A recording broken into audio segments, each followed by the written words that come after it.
This episode of Crosscut Talks is supported by Alaska Airlines.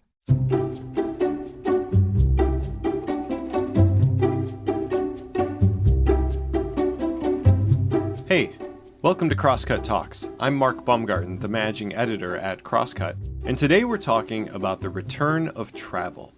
But we're not talking about weekend trips to the coast, or even over state borders to see family.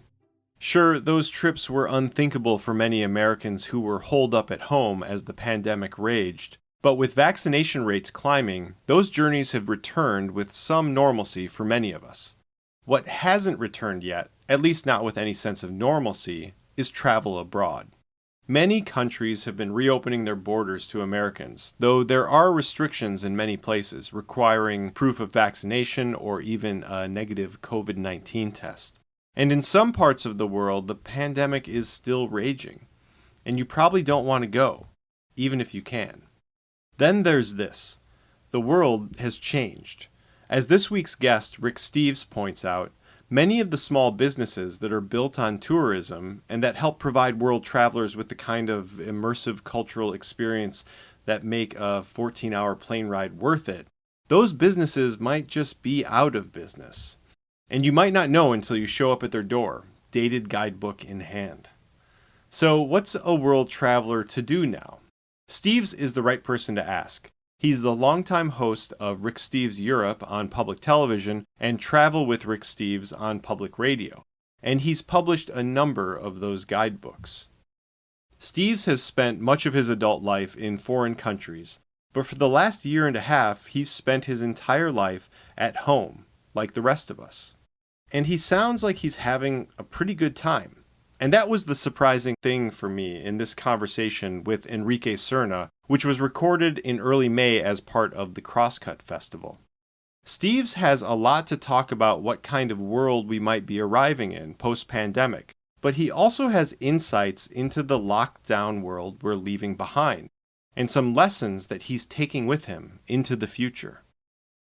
This conversation, and all other conversations on the keynote track at the 2021 Crosscut Festival, is sponsored by BECU, which would like to share the following message. BECU believes every forward thinker deserves added momentum, so for over 85 years they've offered financial services and support to the community. Members have access to local financial centers, over 30,000 ATMs through the co-op network, and online resources. BECU is a member-owned credit union that puts people over profit. Learn more at becu.org, federally insured by NCUA. This session is also sponsored by Bloedel Reserve on Bainbridge Island, 150 acres of tranquil gardens, forest, water, and wildlife. All right, I hope you enjoyed this conversation. If you have any feedback, please send it to talks@crosscut.com. Okay, on with the show.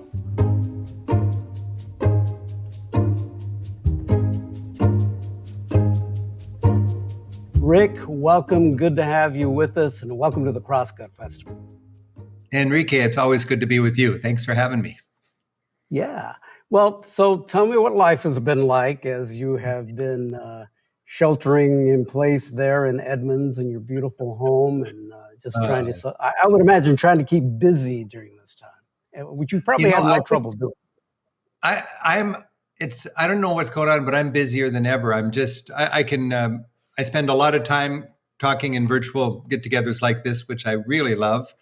I'm sitting at my breakfast and my dinner table right here. I've got my view of Puget Sound and the Olympics on a nice day, and ships going out to sea, and hear the train coming and going, and looking out over my beautiful town of Edmonds here. And it's really cool. It's a constant reminder of how we are connected with our community and our world and our environment. And I've been locked down as a traveler. So, I can, I always tell people I can still see my junior high school right there. I've traveled a lot, but I haven't gone very far. And I walk to work, but I haven't been to my office more than a handful of times in the last year.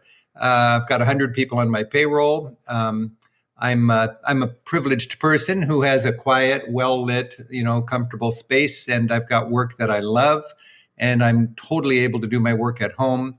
And oddly, I'm getting more media interest now that I'm the travel guy who's stuck at home than I get when I'm on the road. Everybody wants to talk to me and go, "Hey, what's it like? You can't travel." And I'm woven in a love of travel. I was walking home the other day and I saw a snail on my neighbor's white picket fence, and all I could think of was escargot.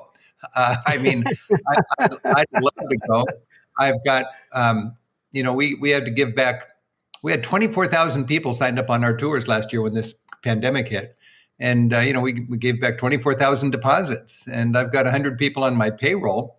And I want to keep my team together. It's the right thing to do. We're still employed. We're still getting our health care. We're still working. But we're not able to sell tours or sell books. So, it's a forced pause. And I've been making the most of it. I mean, I've been thinking a lot about employing a traveler's mindset right here at home, Enrique. And I've realized, I've been I've been a travel fanatic ever since I was a teenager. Right. I've spent a third of my adult life living out of a carry-on-the-airplane size suitcase, hanging out with people who find different truths to be self-evident and God-given, and learning from it and taking notes and writing and making TV shows and guidebooks and so on. And now I'm home, and it's really a very fundamental thing I've learned is, I know what a good traveler should be. I call it a traveler's mindset. You're positive, you're curious, you're willing to get out of your comfort zone. You want to make mistakes and learn from them. You want to try new things. You want to put more colors on the palette where you'll paint your life story. And you can employ that traveler's mindset right here in wherever your home is. And what is that? So what is a traveler's mindset, particularly when you apply it here at home, not in Europe? When the opportunity presents itself, you say yes. In my travels, a lot of times I'm tired, or I didn't plan that, or it's going to disrupt that. But you just want to shake things up. I've been watching the Hemingway special with Ken Burns, that Casey just has been airing, and Hemingway had to shake it up. If there's something going on, he had to be there in order to have an interesting life to write about. And when you travel, you want to say yes to those opportunities. You can do that at home.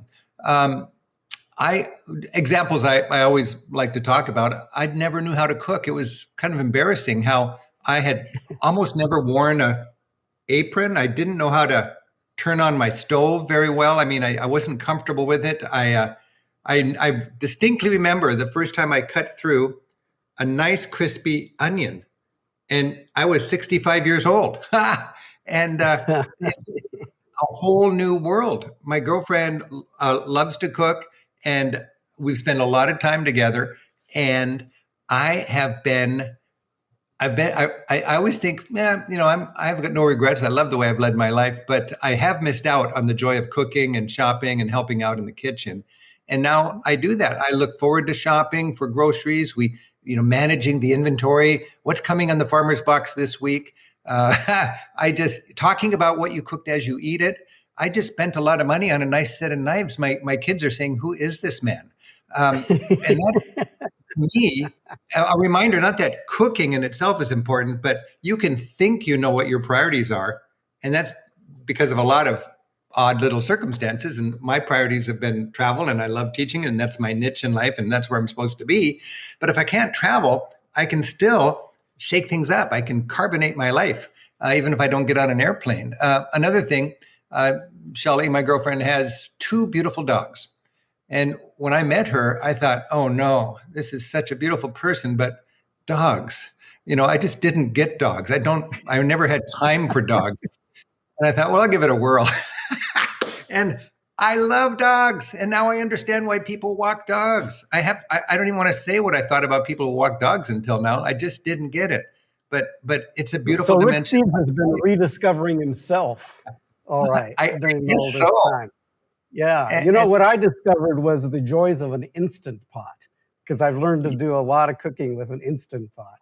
Yeah. Well, the cool thing, Enrique, is there's so much to be enthusiastic about life over. Hummingbirds. I'm really into hummingbirds right now. I've never even noticed hummingbirds. And now I think we're the most popular little stop on the block. I'm more tuned into the environment. For me, every sunset is like a devotional. I just take a moment and I enjoy that sun going down. In fact, I've got a little routine where I play taps when the sun goes down, and Right. I Yes, think my I know that. neighbors like it, and I just love doing that. And it's just that moment when we're all together and we all focus on the environment and look at the sun, and when it's done, we all whoop and clap and we go, "Yeah, we're going to get through this thing." Now, one thing you've still been doing is that, and you've had thousands that have been joining you online with this, is doing a Monday night uh, travel party. Tell me about that. Yeah.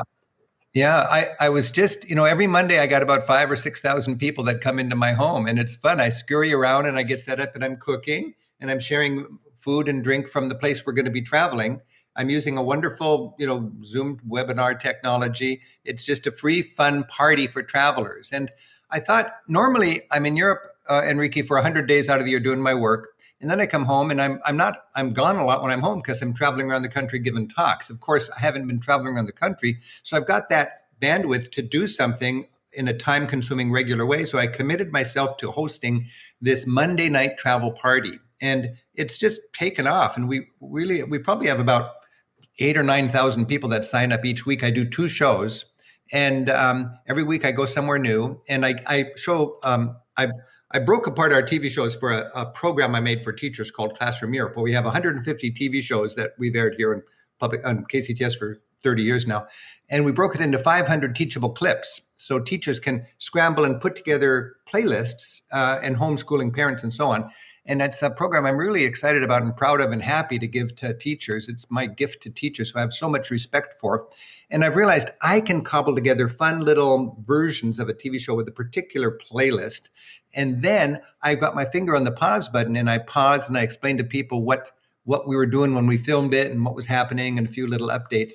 So we do that. And then I'm eating different things from different countries. And it's my Monday night travel. And it's vicarious travel. It's virtual travel, Right. but it's the best we got right now. And Yeah. I'm just impressed by how many people are really hungry for that. So, you're still traveling. You're still telling people about what's happening around in Oh, yeah. food-wise and giving information and keeping yourself active. How do people sign up for that? Oh, they How just do- how go do to they Rick's, sign- go to my website, and right on the homepage, you'll see Monday Night Travel. And you just click through. It's totally free. And you choose, do you want the 5:30 or the 7 o'clock show? I'm a little tipsier and looser on the 7 o'clock show. So if you can schedule that. Is there a little wine going on there, Rick, that you're sipping while Every you're night. doing that? I know you like your wine. So yeah. Yeah. Well, let's talk a little bit about what's happening in the news. I read recently in the New York Times that the European Union is saying that they think that people can be able to travel to Europe maybe as early as this summer. What do you think of that? You think that's really going to be possible? Well, if you're hell-bent on traveling, you can travel right now to certain places. Right. Patience is not an American forte. It's certainly not a Rick Steves forte. No But kidding. for the last year, patience has been my middle name. People are asking me, when can we go? Can we do this? Can we game it and get over there before everybody else? And I'm just saying, take a breath. This is God's way of telling us to slow down. Let's just take this little sabbatical from all of our travel.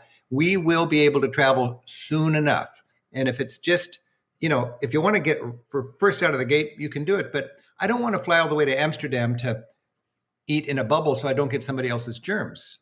For me, social distancing and Rick Steves style travel have nothing to do with each other. I am the opposite of that. I go to Europe for the people.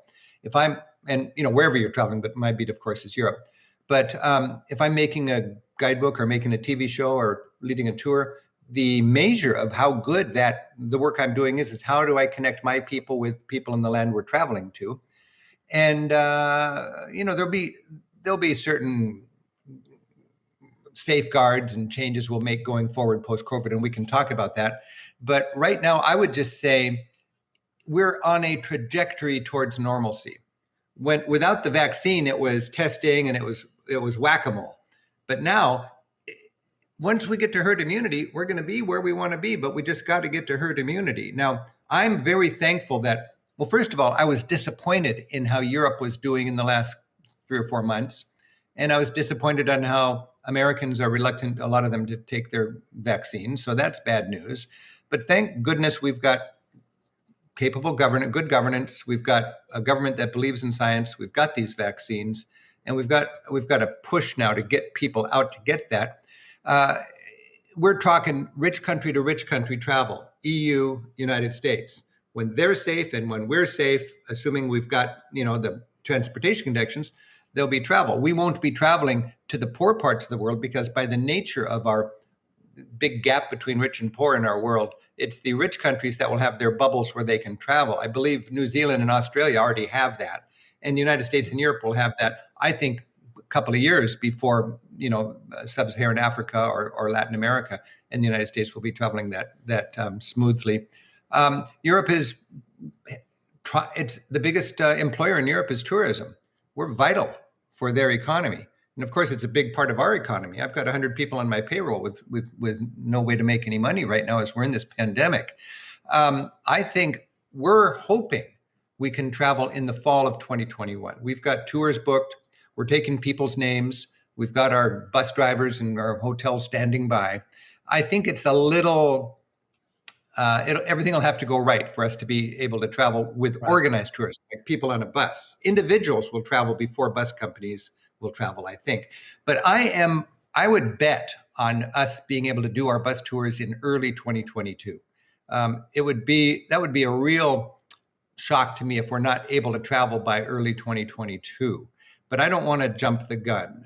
You could have every expert in the world on a panel and they wouldn't know when we're going to be able to travel. It just depends on how things unroll. But we're on the right track, and that's good news. And I think there's a light at the end of the tunnel.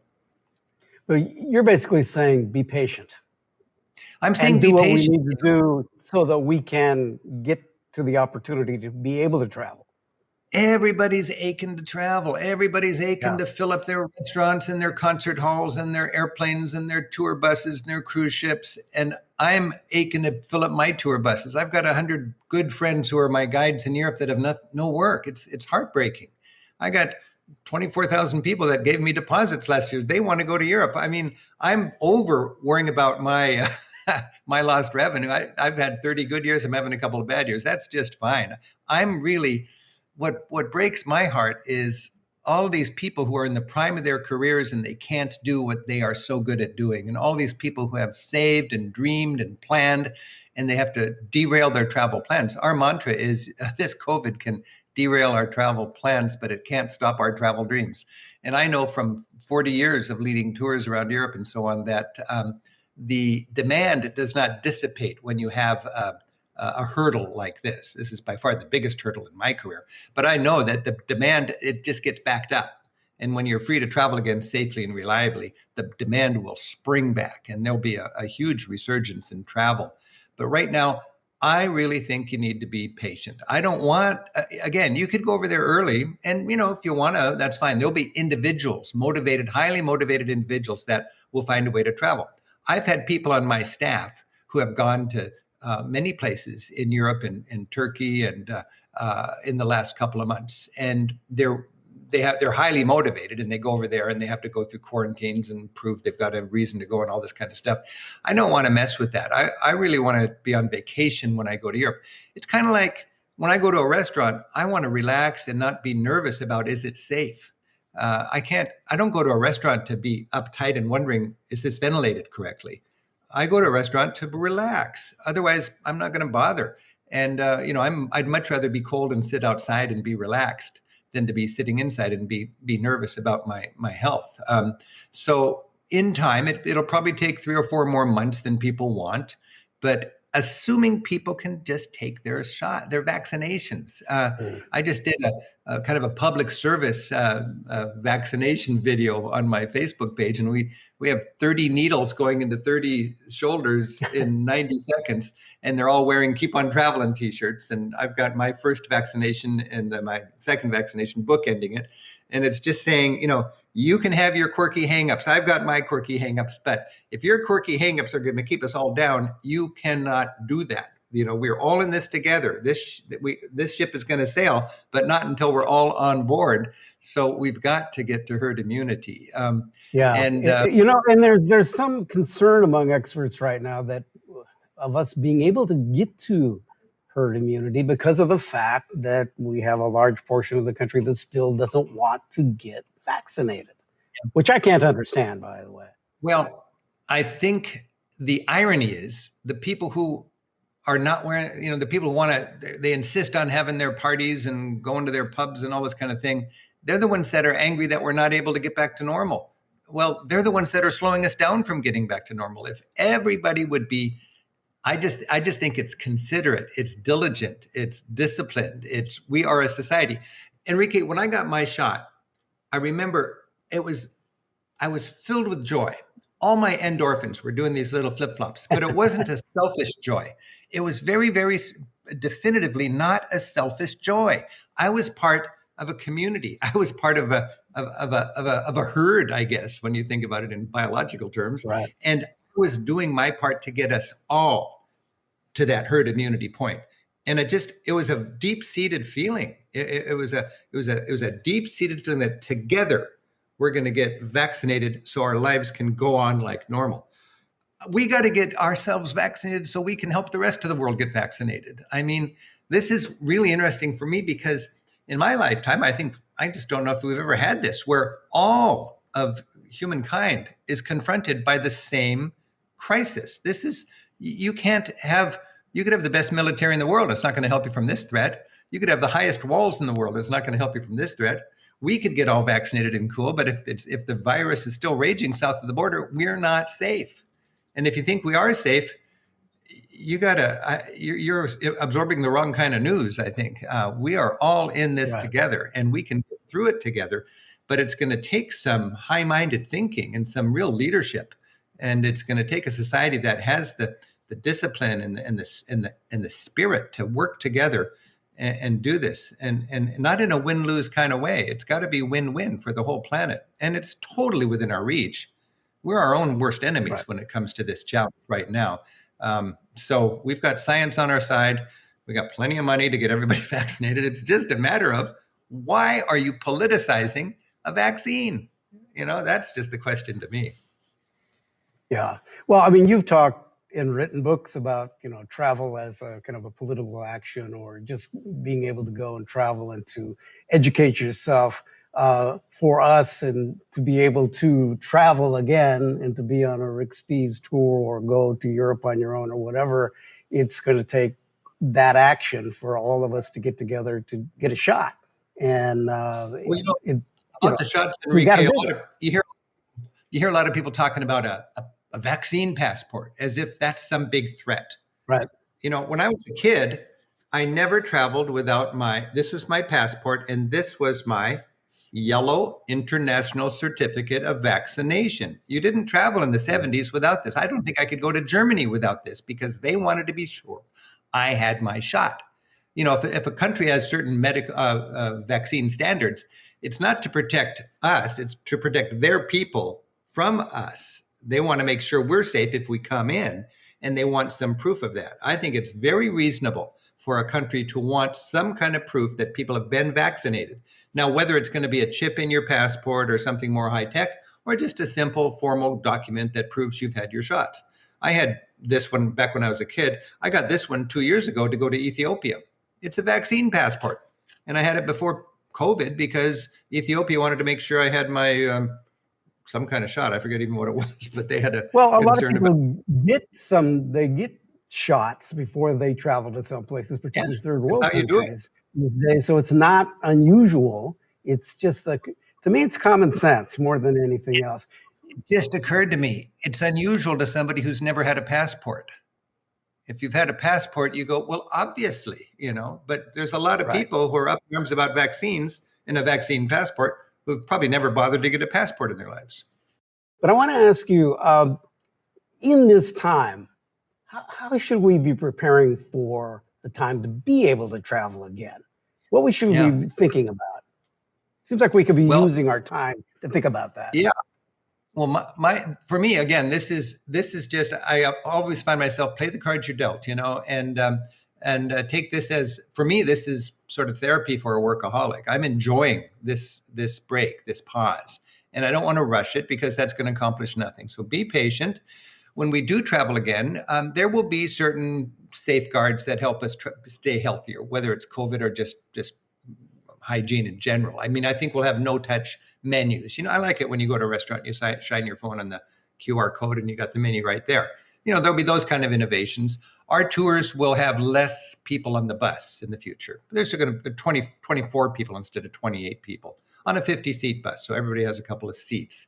But we got to be realistic. You got to pack the concert hall. You got to pack the plane, the hotel, the restaurant, the tour bus if you're going to have good business. I'm an example because I do bus tours, but if I was doing a concert hall or whatever, you got to pay your staff well. You got to offer a product that is quality and costs money to provide. You got to have an affordable price so it's considered a good value by your customers, and you got to be able to make money on it. All of that requires pack the concert hall. You can't do that with 25% capacity. So in Europe, we've got to wait for the time when we can have the airplanes full and so on, so it can be affordable. My big concern is after COVID, how many of the little businesses will still be standing? That's what's going to be heartbreaking for me. And the first thing I'm going to do, we've already scheduled it. It's going to be in March next year when Europe, we think, is going to be a post-COVID reality that we can research. I want to know how many little cute guest houses and bed and breakfasts and trattorias and fun little artisan shops that we've known and loved and recommended for decades are still going to be there. Amazon's going to be here and Subway Sandwich is going to be here and McDonald's is going to be here. But what about these little places? The reasons I love to live here in Edmonds, or the reasons I love to go to small towns all over Europe. What will be the impact of COVID? And it may be minimal or it may be huge. I've got a friend who runs a museum in the United States, and he's been, they were closed down, and he figures a good percent of the museums that have been closed for so long will never be able to open up again. So we need to see what that reality is going to be. And then I think we're going to want to patronize little companies to help them stay strong as much as possible through this COVID time and even coming out of it. Also in Europe, a big problem has been in the past crowds. And we were getting to the point where, ironically, people were actually anti-tourism in places like Barcelona, Amsterdam, Venice, Florence, because there's so many crowds. I think we should spread out a little more just because it's better travel. There's so much to see, and we don't need to all be this Instagram mentality where we go to the same place to get our selfie with the same angle. Let's not have herd mentality that way. Let's get our herd immunity, and we'll spread out a little more and enjoy Europe on our own terms. So, Rick, we got just about a minute left. When you see us getting back to traveling in Europe, do you think we'll still need to wear masks? Obviously, you're going to try to put some measures in to protect people. Yeah. What do you think? Enrique, masks have been the norm in the Pacific Rim for years, and I never understood it. Now I understand it. It's a common sense thing to do when you're in crowded situations with a bunch of strangers, COVID or not. We'll probably have that sort of Pacific Rim sensibility about masks going forward, but I do think we're on a glide path to normalcy. Bottom line, in a couple of years, we're going to look back on this and we're going to think of it as old history. We'll have learned from it, and I think 2022 we'll be traveling again in the spring. We'll be back with more after this message. Ready to take your travels to the next level? Alaska Airlines is committed to providing a higher standard of safety and cleanliness throughout your journey. From mask requirements and touch-free options to HEPA filters on board and everything in between. Plus, their award-winning loyalty program, Mileage Plan, makes it easy to earn and redeem miles wherever you go, including destinations worldwide, thanks to their One World Alliance membership.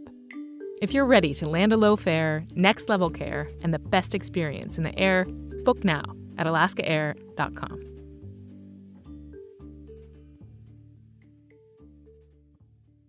We're going to have a bit more of a conversation with Rick, take some of your questions, and if they can share some of those questions with me, that would be great. Here we go, Rick. And, Rick, if we can go through as many of these in the amount of time that we have, going to have about 10, 15 minutes, and I want to get in as much as possible. So here we go. Sounds good.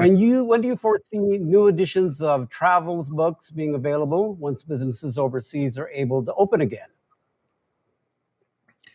You're asking when will updated travel? Yes, new editions of your travel book be available. Okay. I want to remind people there's no way to have an honestly updated post-COVID guidebook until a year after normalcy returns. So anytime you're traveling in 2021 or 2022, you will be traveling with a pre-COVID guidebook, ideally researched in 2019. And that's how we're going to be. That's the best you can do. So use those existing guidebooks and understand there'll be some fallout because of COVID. Mostly small businesses no longer in business. I think your sightseeing will be essentially the same.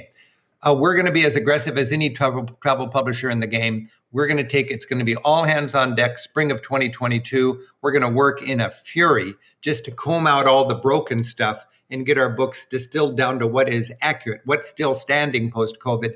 And my publisher is determined to get them out by the fall of 2022.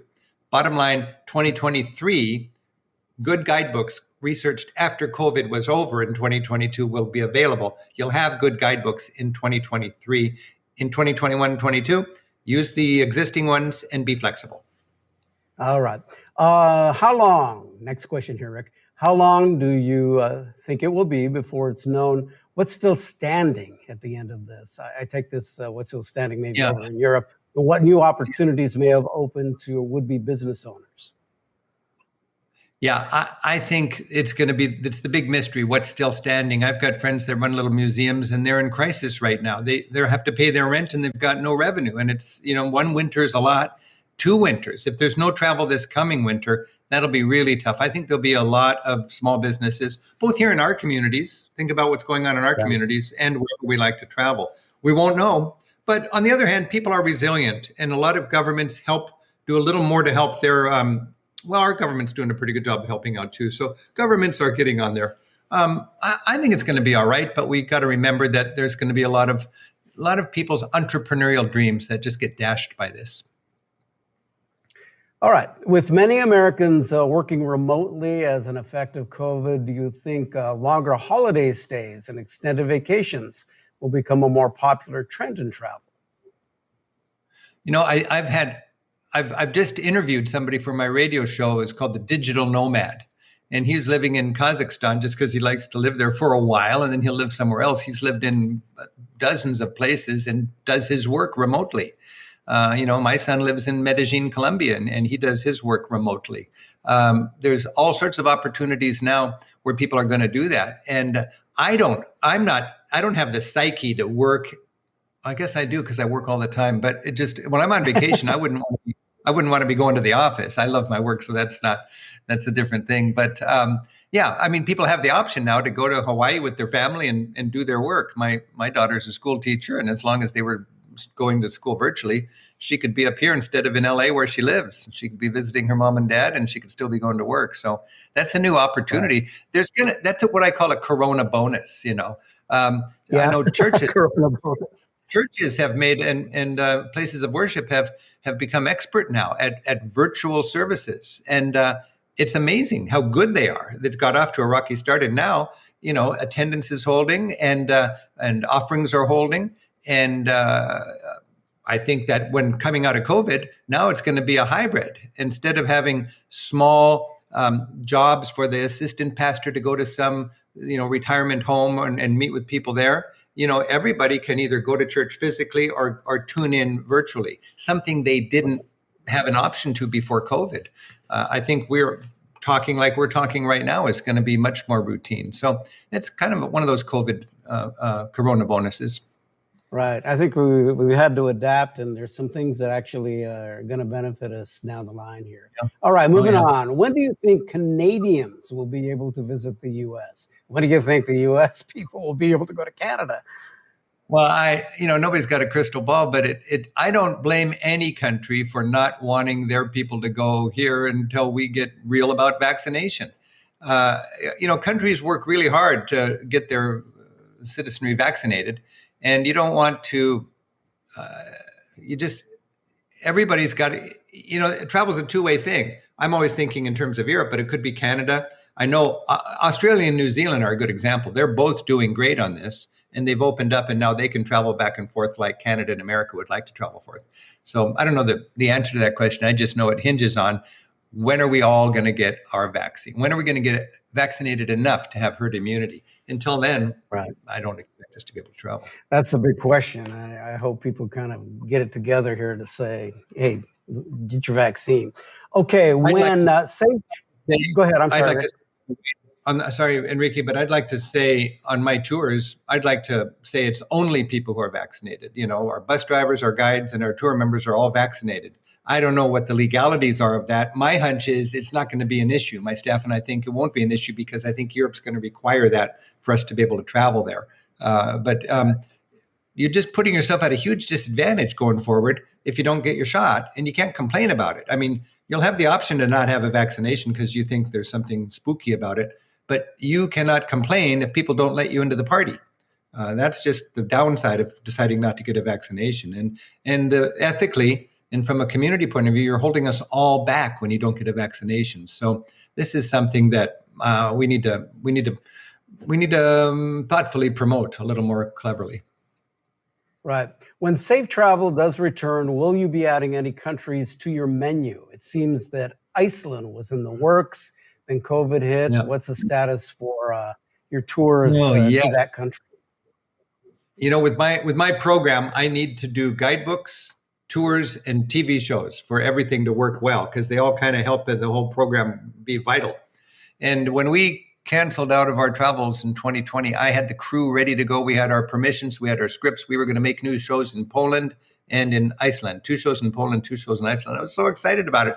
And we had to cancel that out. And at the same time, we had new tours to both of those countries in the works. And we were very excited about that. And when we do come back after COVID, we're going to be, as a tour company, I don't want to come back in a piecemeal way. I'm not going to say, oh, you can travel to Greece and you can travel to Iceland. We're going to do tours there.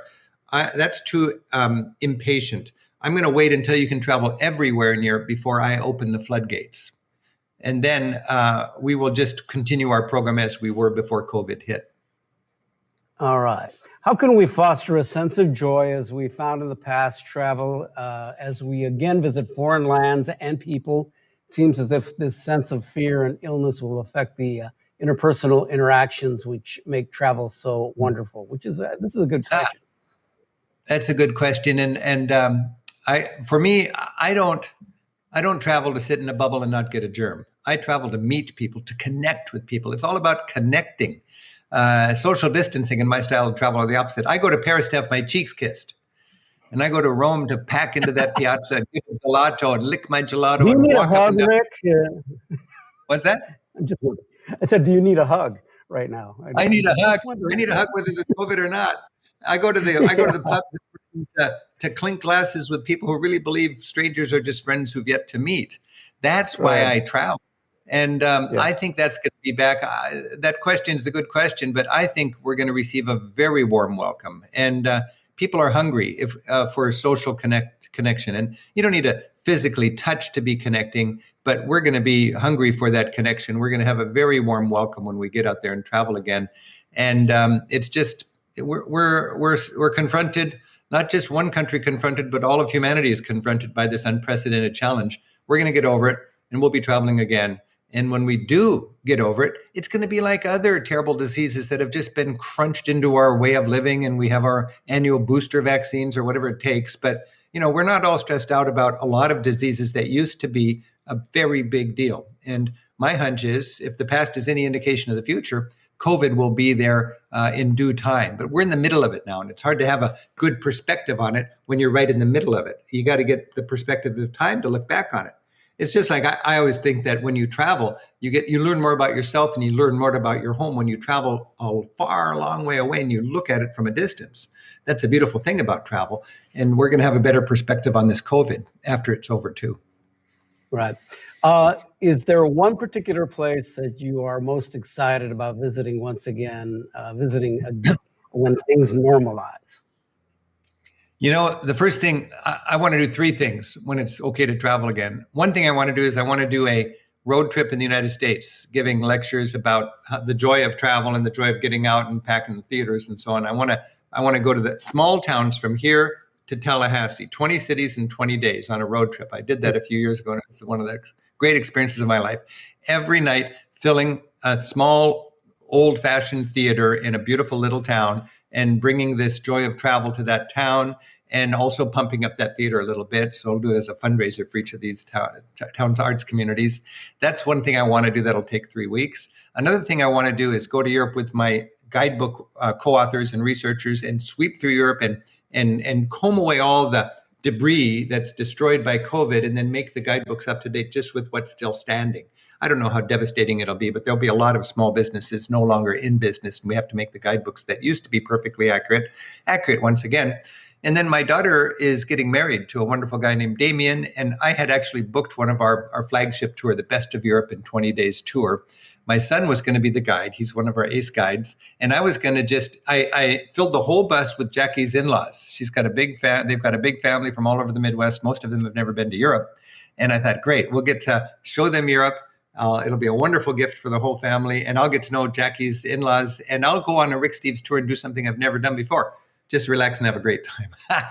So that would have been, we didn't cancel that. We had to delay it, and we're going to resurrect that dream as soon as we can when we come out of COVID. Right. When you're able to travel again, will you be focusing primarily just on work in Europe for a while, or do you have any more non-European trips that you're planning for yourself? Yeah. You know, for 30 years, every 2 years, we've done a new series of Rick Steves Europe episodes, 12 or 14 new shows every 2 years for KCTS and all of public television. And that's my main focus. But over the last decade, every year we produce one hour special of a topic that I think is really important, whether it's Iran or the Holy Land or the Reformation or fascism or symphonic journey. And last year we did Hunger and Hope, Lessons Learned in Ethiopia and Guatemala. And that was a thrill to learn about, to scout, to produce, and then to share with our country. And I'm so thankful to have a platform like KCTS provides to be able to bring home those lessons. These are important topics that curious, smart Americans are steep on the learning curve about, and we can look at it from a traveler's perspective. And that's just a fun little niche I've found. I would love to do more of those, but right now on deck is I'm doing a 6-hour mini series of the story of Europe's art and architecture. It's one I've been working on on the side. I've been collecting an archive of footage over the last 15 years. And now we're putting it together, and I've got the scripts roughed out, and it's going to be 6 1-hours, and God willing, we'll be able to share that on KCTS a year from this fall. Okay, Rick, we only have about a few minutes left here, and I've got about 5 questions. I want to go through these quickly, and if you can give me just some really short answers, that would be great. I just want to make sure everybody gets their question answered. Here we go. What are some ethical travel practices we can follow as we begin to travel again? Well, consider the impact of Airbnb on existing communities. It drives out the local people so the tourists can get the front row in that town. And also consider the impact of your travels on climate change. I don't want to be flight shamed out of my travels, but we do contribute to climate change, and we can mitigate the carbon we create by supporting an organization fighting to help our planet do well in this struggle. It takes $30 smartly invested in carbon mitigation to negate your flight to Europe and back. Okay, post-pandemic, how important do you feel it is to add travel insurance to your trips?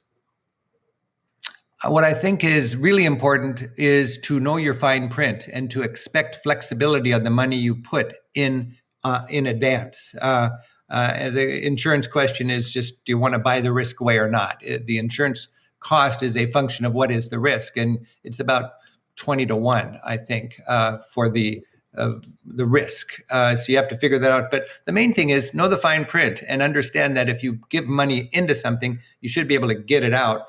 We've revamped our whole fine print for our tour program to give it more flexibility, because people need that flexibility, and they need to be stuck in a decision closer to the departure date instead of the conventional long in advance.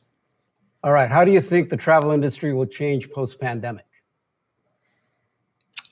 I don't think it's going to change a lot post-pandemic. I think we love to travel. We need to be efficient. We need to pack the bus and pack the plane. We just got to get we got to get to post-pandemic. And that is just a function of all taking our shots. I really believe that these wonderful vaccinations, we're on a glide path to normalcy. And that means for the tourist industry as well. Okay, one last question. What is the one thing that you miss about traveling? One thing I miss about traveling is packing together with new friends and embracing life in a way where I'm out of my comfort zone, learning new things, getting, when I'm experiencing culture shock, it's a blessing because culture shock is the growing pains of a broadening perspective. And that lets me come home with the best souvenir. And that's a better understanding of our world. And we're going to do that again as soon as we get through COVID. Rick Steves, you're just always fun to talk to and learn so much. Thank you so much for joining us.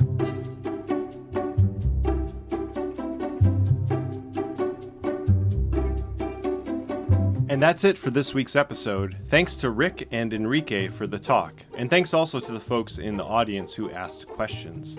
If you'd like to be one of those audience members for a future Crosscut event, go to crosscut.com/events. This episode of Crosscut Talks was engineered by Chi Lee.